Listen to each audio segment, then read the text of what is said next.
So a couple things here that I think are of interest. So what we have here, it's probably hard to see, but I printed out a copy of the Giza Plateau from Google Earth. So here we have the Great Pyramid Khufu's, over here we have Khafre's, and then farther down there Menkare's. Okay, so there's a Great Pyramid that's formed on the soil in Egypt, defined by the center of Khufu, and then you come down to the center of Menkare, and then you go over here to a point that's near the parking lot, which you don't see there, and then of course back up to here. So that is the dimensions of the Great Pyramid defined by the pyramids on the Giza soil. So I laid out both an east and west cross section on the Giza soil. That's why you've got two grand galleries right next to each other. The center line's running in here. And so if you're taking the west view of the Great Pyramid, you've got this grand gallery. If you're taking an east view that you're projecting onto Giza here, then you're going to go this way. And of course the grand galleries meet in the center, so it looks like, you know, it looks like the corbelled stone that's in front of the entrance, and it's on top of the King's Chamber and the Queen's Chamber by doing this. And what I think is so interesting from that, you've got the two crowns of Egypt. You've got the pharaoh's ears in the two pits over here. His beard would be down where some people say that the coffin might be buried underneath the subterranean chamber. And so you've got right in here about his third eye chakra, you've got the two queen's chambers from these overlaid pyramids. And so basically you have the face of the pharaoh. The face of the pharaoh. Maybe it also almost looks like the headdress of the Sphinx. So here's this face formed by the east and west section of the Great Pyramid, laid out on the Giza Plateau, based on a pyramid that's in the Giza configuration. So one thing I'd like to say about this is it shows one of the many ways that this is a unified plan. The Orion correlation theory shows it's a unified plan. My upcoming book, called the Egyptian New Orion Connection Hypothesis, ENOC, shows it's a unified plan. I've showed you some of Sacred Geometry Decoded's outlinings of the Giza Plateau that shows it's a unified plan. And so this, again, to me, this can't be by chance.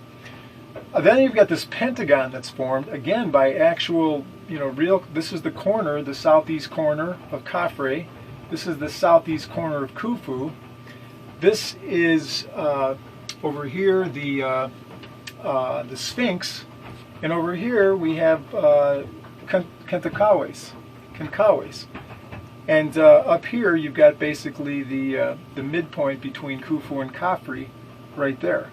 And so that forms a pentagon whose center is right near the top of the Grand Gallery formed by the eastern cross-section of the Great Pyramid, the internal passages laid out onto this Great Pyramid here on Giza soil.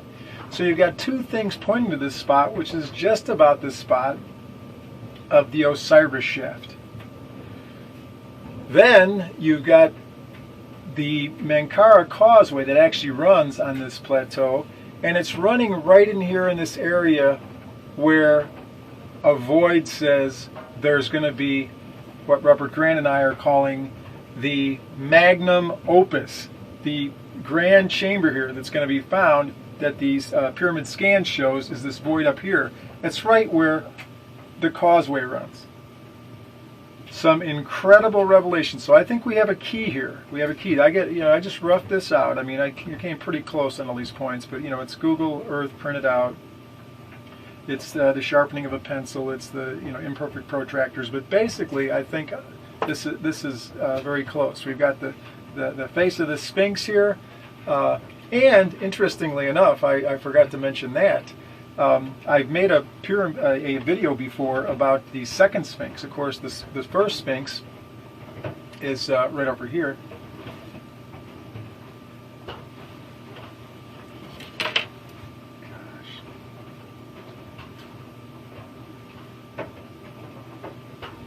Let's do it again. What do you mean this was still recording the whole time? Well, it looks like it's still recording. So I'm going to go on. So, you know, I've made a video before about the second Sphinx. Now, of course, the first Sphinx, this famous Sphinx, sits here and faces east, and it basically protects the Giza Plateau, and that's another indication of the unified plan, because if you make a circle touching the outermost points of the three pyramids, so I'll make a perfect circle that goes right through the middle of the Sphinx, showing the Sphinx is guarding these three pyramids. It's a unified plan. Okay, so with that in mind, if you come in here and you've got this overlaid eastern cross section of the Great Pyramid laid onto the Giza Plateau here, and you follow the Queen's Chamber here, it goes right through the second Sphinx. The second Sphinx is right here. It's on the north side of Kenkawes, the pyramid of the tomb or whatever of Kenkawes.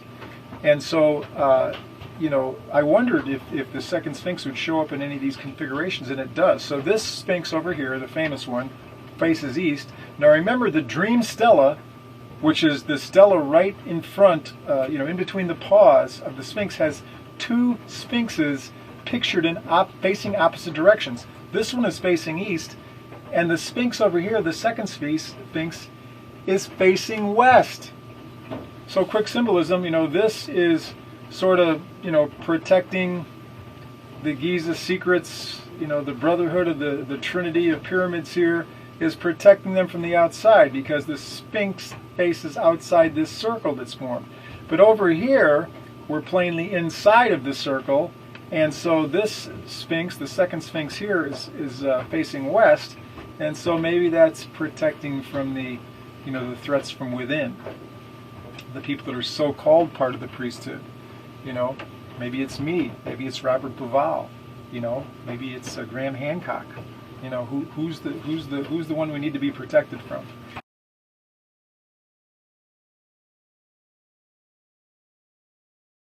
And so the third corner, which is not defined clearly by a pyramid or anything, it's in the south part of the parking lot there on the Giza site. I was doing some study in Lehner's journal from ERA, the Ancient Egyptian Research Associates, from work they did in 2004.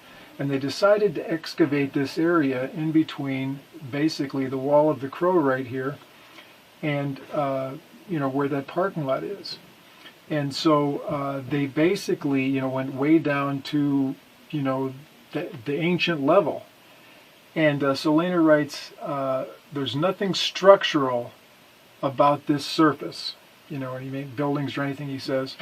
Exceptions are two parallel lines, I've got them in red here, of alluvial mud brick, east-northeast, so this is east-northeast, from an alignment with the gate. So here's the gate in the wall of the Crow, the Great Gate. And they're curved slightly.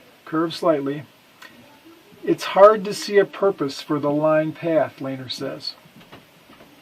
And then over here, the path seems to stop right about there. The double brick line might be the continuation of what we thought was a cambered way, so I've got that in green, a cambered way, covered with crushed pottery fragments that were exposed outside the gate.